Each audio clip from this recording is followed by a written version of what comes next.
Olá, muito boa tarde a todos. É um prazer enorme estar aqui convosco. O meu nome é Miguel Cardoso Pinto, eu sou o responsável da UI Partenon. A Partenon é o braço de estratégia da UI e para mim é com enorme prazer que venho aqui falar de um tema que trabalhamos bastante, a mobilidade e, neste caso, a mobilidade sustentável. A sustentabilidade na mobilidade, de facto, o mundo onde nós estamos hoje inseridos tem vindo a ser transformado a uma velocidade exponencial. Essa velocidade de transformação afeta todas as indústrias, em todas as geografias. E não há dúvida nenhuma que o setor europeu de mobilidade, tanto de pessoas como de bens, será transformado de uma forma dramática nos próximos anos. É evidente que o Green Deal vai obrigar a transformar a União Europeia numa máquina que preveja um crescimento sustentável e que promova o crescimento através de soluções que não tenham impacto direto no nosso ambiente. E por isso o que nós trouxemos aqui, e considerando que 75% das emissões dos gases de efeito de estufa no setor de transportes vêm do transporte terrestre, o que nós achámos interessante trazer aqui algumas provocações que possam ajudar a estimular a discussão à volta deste tema. Por isso, o que nós trouxemos aqui como ponto de partida é um valor, uma dimensão que nos parece bastante relevante. Nós temos que pensar que os moradores urbanos serão a 70% quando olhamos o horizonte temporal de 2050. Isto, o que se traduz no final do dia, é que as cidades vão ser muito grandes e as cidades vão ter problemas diferentes de mobilidade dos que têm hoje. E, portanto, o grande desafio que nós iremos ter enquanto sociedade é conseguir dar um conjunto de respostas diferentes que permitam às empresas, às pessoas, aos indivíduos, que se consigam transportar e viver em sociedade de uma forma sustentável num contexto que se vem transformando ao longo do tempo e que vai se transformar cada vez mais de uma forma acelerada. Para conseguir trazer este ponto da velocidade da transformação de uma forma mais visual, nós trouxemos uma provocação aqui que nos parece muito interessante, que é a mesma fotografia de Xangai com poucos anos de diferença. Portanto, aqui em 20 anos separam essas duas fotografias exatamente do mesmo local. E o que é impressionante nesta fotografia é que ela traduz exatamente aquilo que em palavras eu tentava dizer há pouco. É que o ritmo de mudança mudou. O ritmo de transformação que acontece hoje é, de facto, completamente diferente do que acontecia antes. E o maior desafio para as organizações é que o ritmo de mudança que teremos pela frente ainda vai ser maior do que aquele que temos hoje. Isso vai pôr novos desafios e vai obrigar a novas respostas. Como vocês podem ver, em 20 anos, Xangai transformou-se de uma forma completamente... E o que vocês veem aqui é uma fotografia que tem 10 anos e, portanto, Xangai continuou-se a transformar. Isto é apenas um exemplo do que tem acontecido ao longo dos anos e ao longo do globo. E, portanto, o que é que nós fizemos e achámos que poderia ser interessante trazer aqui para vós? Nós, na UI, publicamos anualmente um estudo que é o Mobility Consumer Index, que é um estudo que avalia quais são as grandes tendências no tema da mobilidade. E achámos que podia ser interessante trazer algumas das conclusões desse estudo para partilhar aqui convosco. Este é um estudo que é feito anualmente desde 2020. Nós falamos com pessoas de diferentes geografias, nós falamos com pessoas das Américas, da Ásia Pacífico, da Europa, e neste estudo específico que eu vos trago aqui é o do ano passado, o deste ano será publicado em setembro e terei o maior prazer em partilhar convosco, ou quem tiver esse interesse, um estudo mais atualizado do que este que partilharei hoje aqui convosco de uma forma muito reduzida. E nesse estudo nós falámos com cerca de 15 mil pessoas para tentar entender de facto o que é que iria mudar na mobilidade daqui para a frente. Isto é importante porque nós acreditamos que nos pode trazer alguns insights para as empresas que trabalham este ecossistema da mobilidade e olhar para este tema de uma forma um pouco diferente. E por isso, o primeiro tema que nós trouxemos, que achamos que poderia ser interessante para partilhar convosco, é que nos últimos anos temos assistido a um regresso gradual ao trabalho no escritório. De facto, em 2021, evidentemente, quando nós estávamos a sair de uma pandemia que transformou completamente a forma como as pessoas viviam e trabalhavam, o que se vê é que há um retorno gradual aos locais de escritório, uma diminuição do trabalho remoto.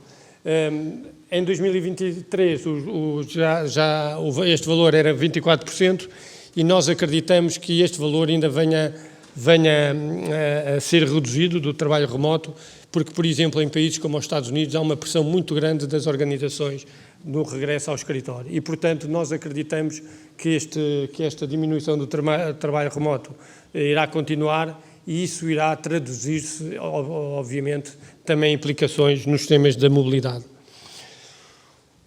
Uma das outras conclusões que eu iria partilhar convosco, se mudasse o slide, que já mudou, era exatamente o regresso da importância do veículo privado.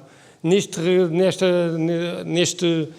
cenário, o que se verifica é que, de facto, o veículo privado tem um papel fundamental na forma de mobilidade das pessoas. O transporte público fica logo muito abaixo quando comparado com este veículo privado. Portanto, também em parte com o desenvolvimento, com as implicações diretas do Covid, algumas pessoas também começaram a sair dos grandes centros urbanos e começaram a voltar agora para o escritório, fazendo viagens mais longas do que faziam anteriormente, e o veículo privado é cada vez mais o veículo privilegiado de quem utiliza e quem se transporta.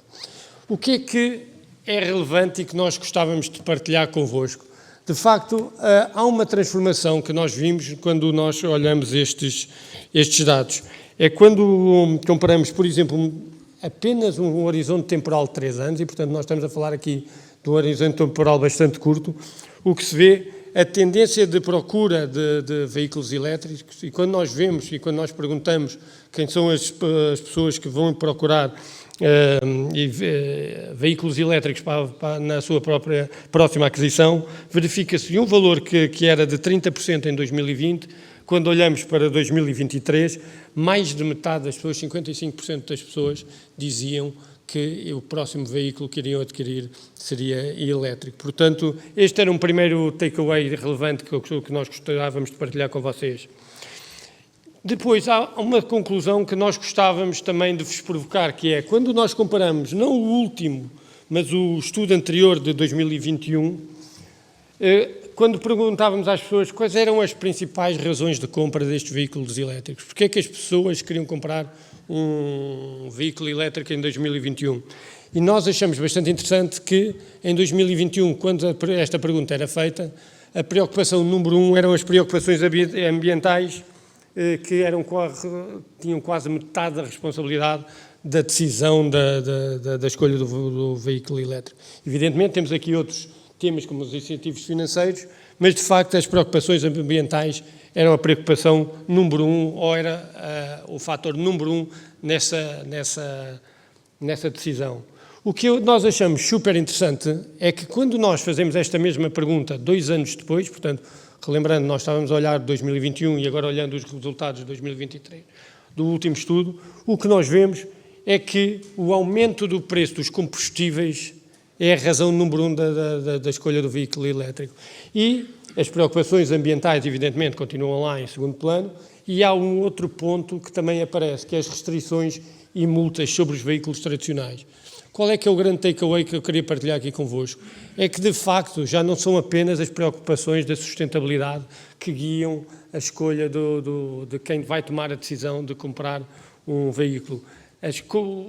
Os temas económicos e uma decisão económica começa a estar na base também de quem faz esta escolha quando vai escolher um veículo elétrico. Um segundo tema que nós trazemos aqui é que,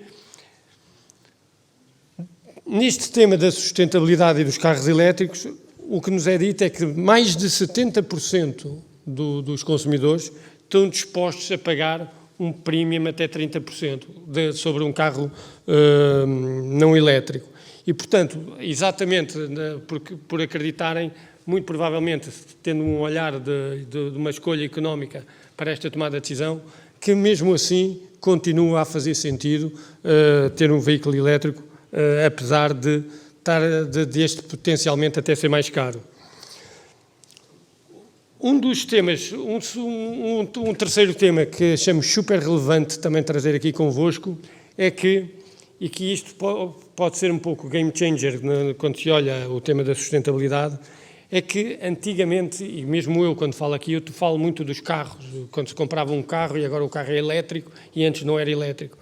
O que é importante aqui é que a decisão da escolha já não é apenas o carro, é na proposta de valor toda à volta do carro e do automóvel. O que é que eu quero dizer com isso? Quando os consumidores procuram ofertas quando olham que carros vão comprar a seguir, uma das maiores preocupações são os temas dos carregamentos. E, portanto, a oferta de carregamento rápido em casa, a oferta de pacote de energia, fará parte da decisão que irá ser tomada.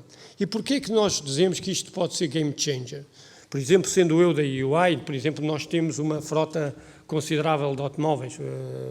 As frotas de automóveis empresariais em Portugal deverá andar à volta de 450 mil automóveis. E o ponto é, quando nós tomamos agora a decisão de ter carros sustentáveis ou carros elétricos, a escolha já não é tão simples. Mesmo a proposta de valor que nós estamos a passar para os nossos colaboradores já não é tão simples. Porquê? Porque nós temos que tomar em consideração várias dimensões que antes não eram deixadas de lado. Por exemplo, onde vão carregar em casa, onde é que vão carregar no trabalho, quantos postos de carregamento nós temos no escritório, como é que vamos cobrar e quantificar este carregamento no escritório, como é que a pessoa consegue carregar no seu dia-a-dia se não tiver esses sistemas de carregamento em casa. O que eu quero dizer com isto e que quero provocar aqui com este ponto é o carro deixou de ser apenas o produto e há um ecossistema muito maior e muito mais envolvente que passa para além do carro em si. E, portanto, quando nós falamos de repensar a frota automóvel, de ter uma frota automóvel mais sustentável, as conclusões não são tão lineares. É preciso fazer uma análise profunda para conseguir entender qual é que é a proposta de valor que nós temos a entregar, não só à nossa organização, mas também aos nossos colaboradores.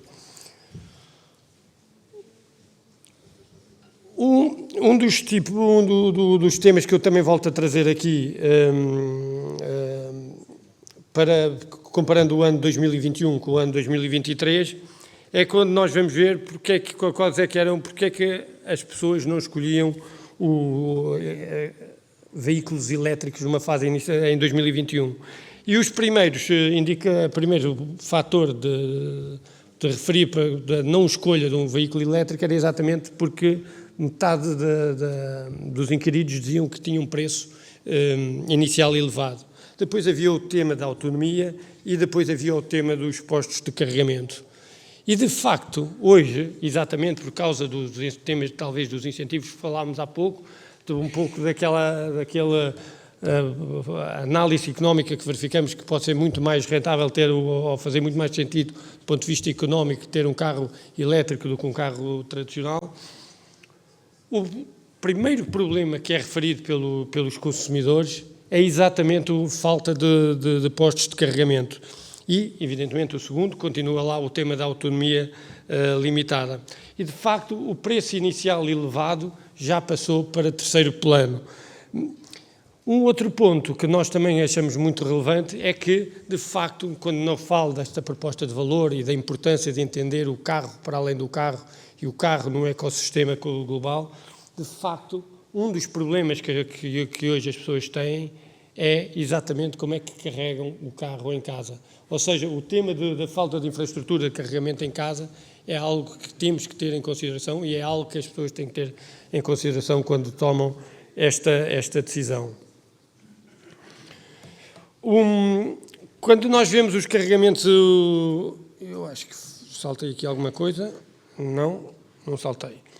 Quando nós vemos aqui o tema de carregamento em casa, há aqui um conjunto de temas que são trazidos para a mesa ao dia de hoje, que é exatamente o impacto que este veículo elétrico irá ter na fatura de eletricidade.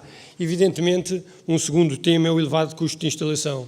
Mas o que eu vos queria também aqui trazer é exatamente um tema que normalmente não estava na agenda e começou a estar na agenda dos consumidores. É o tema da segurança dos carregamentos elétricos em casa.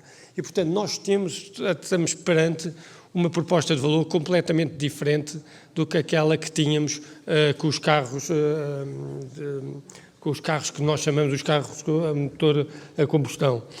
E, portanto, quando nós olhamos os carregamentos públicos, nós temos aqui um conjunto de preocupações diferentes. E, evidentemente, continuamos a ter, como número um, o custo de carregamento como a maior preocupação das pessoas. Há um segundo tema que, de facto, que é, quando nós falávamos há pouco de temos que identificar a nossa proposta de valor, uma das dificuldades que as pessoas referem é a dificuldade de encontrar carregadores para fazerem o seu carregamento. Evidentemente, outro tema que não existia antes e que tem que ser trazido para cima da mesa é o tempo de espera para carregar o automóvel. E, portanto, há aqui um conjunto de temas, os dois primeiros, o primeiro focado muito no tema do custo e o segundo relacionado com a dificuldade de encontrar carregadores e o terceiro sobre o tempo de espera que leva ao carregamento.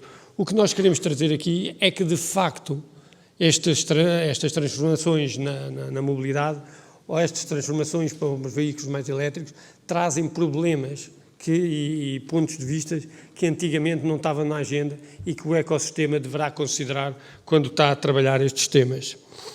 Dito isto, o que é que eu gostaria também de partilhar aqui convosco? O que eu gostaria de partilhar aqui convosco, nós fizemos vários estudos à volta deste tema da mobilidade elétrica e da mobilidade sustentável. Encontramos exemplos vários em diferentes geografias que tentavam endereçar estas barreiras que eu refiro aqui, da dificuldade de carregar, o tempo de espera, etc. E que terei o maior prazer também depois em partilhar em maior detalhe e detalhar alguns outros casos, porque de facto dos vários casos que encontramos que poderiam ser interessantes, nós escolhemos aqui 3 para partilhar convosco. O primeiro deles, que vem do Japão, que se chama o Nissan The Reborn Lite, e que é um caso que não sei se as pessoas aqui conhecem, que é um caso em que há um reaproveitamento das baterias dos veículos antigos do Nissan Leaf. O que acontece neste processo é que as baterias antigas, que já não servem para o automóvel, são reutilizadas para conseguir permitir disponibilizar iluminação pública. Portanto, estes candeeiros que vocês veem aqui são candeeiros que iluminam a via pública em Namie, que é no Japão, e que permitem de carregar energia durante o dia e depois fornece durante a noite a luz que a cidade precisa. E, portanto, há aqui um ciclo completo da vida da bateria do automóvel que vai para além da vida útil que ela tem no carro das pessoas. Um segundo tema que nós trouxemos aqui também veio da Ásia, mas veio da China. O NIO, que é um modelo de negócio diferente. Quando eu falava há pouco do tempo de espera, da dificuldade de encontrar locais para recarregar os carros, o NIO tem um modelo de negócio diferente. O modelo de negócio diferente da NIO passa por o que é substituído é a bateria. Portanto, a bateria não é recarregável, o que eles fazem é ter postos de substituição de bateria e no qual as pessoas vão com o carro lá e, portanto, não tem aquela perda de tempo de carregamento e têm, de facto, uma substituição on real time da sua bateria. Portanto, este fabricante chinês de carros elétricos já tem mais de 2.300 estações na China e já tem alguma presença, especialmente no norte da Europa, na Alemanha, na Noruega, Países Baixos, na Dinamarca e outros. E, portanto, isto evidentemente são provocações que nós trazemos porque tentam, de alguma forma, fazer face aos obstáculos que os clientes referem e que, de facto, são alguns bloqueios que existem a uma transformação mais acelerada no tema da sustentabilidade. Um terceiro tema que eu trago, evidentemente, não será o último, é o terceiro desta apresentação e, como eu digo, nós temos um conjunto muito mais alargado que partilharemos convosco, caso vocês depois tenham esse interesse, é da WeTricity. E a WeTricity tem um sistema de carregamento sem fios e os carros são carregados por indução. No fundo, o que acontece, e por exemplo, em algumas praças de táxis, os táxis têm por baixo uma placa que, quando estão parados, estão a ser recarregados e, portanto, estão a ganhar a sua energia sem perder tempo e sem ter essa dificuldade de saber se tem espaço ou não tem espaço para recarregar. E, portanto, são modelos de negócio diferentes que tentam, de alguma forma, fazer face aos obstáculos que eu referi anteriormente. Evidentemente, estes dos táxis é apenas um dos exemplos. Diferentes marcas, algumas de vocês, bastante familiares para todos vocês, já estão a estudar e a desenvolver soluções neste sentido. Mas o grande ponto que eu trago aqui é que, de facto, as dificuldades que existem e os obstáculos que existem nesta transformação são claros. O que eu vos queria trazer eram alguns exemplos ilustrativos que permitam ver que algumas iniciativas, alguns sinais estão a ser dados em diferentes geografias para conseguir responder às necessidades dos clientes. Algumas delas articuladas, outras delas não articuladas. E, portanto, conseguindo descodificar essas necessidades, as empresas vão conseguir entregar novas propostas de valor. Porque o que nós acreditamos, e quem olha este tema de ecossistema da mobilidade, é que as tecnologias não são as tecnologias que são disruptivas, são os modelos de negócio. Portanto, o que nós acreditamos enquanto organização é que serão as empresas que conseguirem descodificar estas necessidades não articuladas dos clientes, conseguirem utilizar as tecnologias que estão disponíveis e conseguirem criar modelos de negócio à volta dessas soluções, são aquelas que vão conseguir gerar e capturar maior valor de um futuro que teremos pela frente. Este era um exemplo de uma primeira aqui trotinete que saiu à frente do seu tempo e que, de facto, o problema não estava na tecnologia, muitas vezes o problema está na inovação de modelo de negócio. E, portanto, o que eu acho que pode servir de mote para quem trabalha e quem está envolvido nestas áreas de mobilidade e de sustentabilidade, eu acho como é que nós podemos repensar o mundo de uma forma diferente. No fundo, porque estas dificuldades que os clientes referem são facilmente identificáveis. Nós, no dia-a-dia, tendo os nossos carros elétricos, nós todos conseguimos enumerar as que aqui estão definidas e muitas outras, mas, portanto, é como é que nós podemos descodificar essas necessidades e antecipar outros futuros para os consumidores. Nós temos uma opinião que é as organizações têm uma dificuldade, que é muito bom olhar para o futuro, mas os brasileiros tinham uma expressão muito interessante que é muito bom olhar para o futuro, mas é mais difícil ver para além do que nós conseguimos enxergar. E, portanto, o que está na base disto é que nós olhamos para a frente, nós olhamos para o futuro com base no que deixamos para trás. Quando nós fazemos estratégia, quando nós olhamos o futuro e queremos fazer transformação, o grande problema, não das vossas empresas, mas de todas as outras, é que elas fazem estratégia olhando para o que deixaram para trás. E esse é um grande problema, que é nós conduzimos em direção ao futuro usando o espelho retrovisor.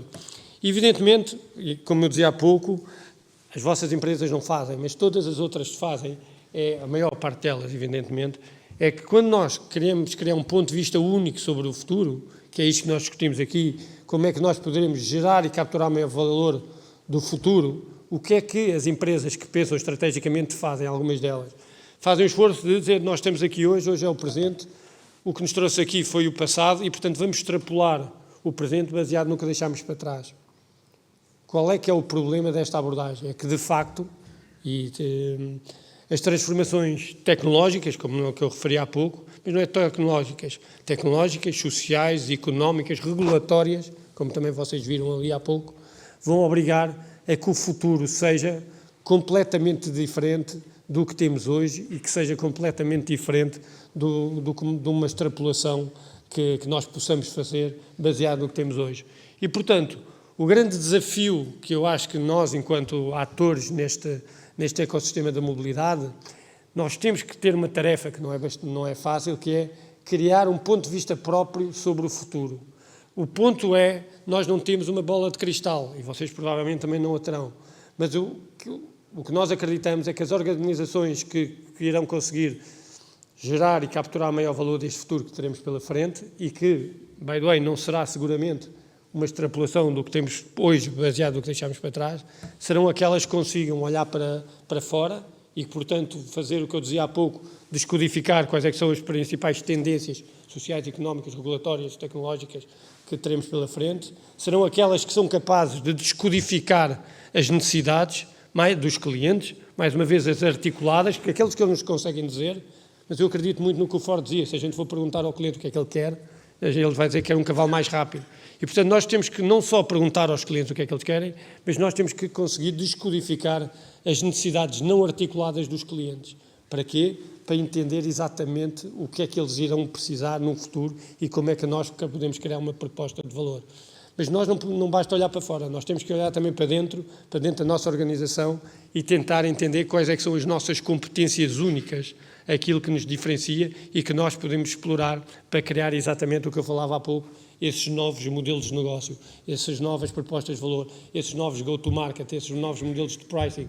E, portanto, o que eu acredito genuinamente é que o futuro da mobilidade irá ser transformado não por quem conseguir inventar uma nova tecnologia, mas para quem conseguir adaptar a tecnologia e utilizar, através de novos modelos de negócio, novas propostas de valor. E é isso que eu acho que é um desafio interessante para todos nós aqui nesta sala, que pensar que novos modelos de negócio, como é que podemos articular os diferentes stakeholders, que competências precisamos ter e desenvolver internamente, que competências precisamos trazer de outros stakeholders externos para conseguir encontrar este ponto de vista próprio sobre o futuro.